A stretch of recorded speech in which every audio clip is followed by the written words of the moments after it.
Holey Artisan বেকারিতে ৯ বছর আগে নৃশংস হত্যাযজ্ঞের ঘটনায় করা মামলায় ৭ জনকে আমৃত্যু কারাদণ্ড ও অর্থদণ্ড দিয়ে হাইকোর্টের দেয়া পূর্ণাঙ্গ রায় প্রকাশ হয়েছে। ২২৯ পৃষ্ঠা পূর্ণাঙ্গ রায়টি সুপ্রিম কোর্টের ওয়েবসাইটে প্রকাশ করা হয়েছে। এই মামলায় বিচারিক আদালতে দেয়া ৭ আসামিকে মৃত্যুদণ্ডাদেশ দেওয়া হয়েছিল।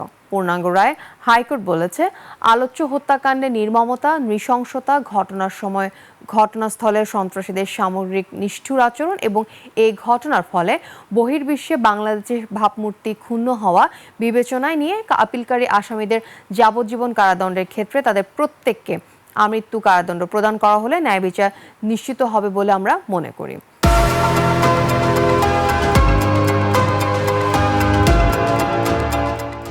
২০২৩ সালের ১০ অক্টোবর বিচারপতি শহীদুল করিম ও বিচারপতি মোহাম্মদ মুস্তাফিজুর রহমানের সমন্বয়ে গঠিত হাইকোর্ট বেঞ্চ ওই রায় দেয়।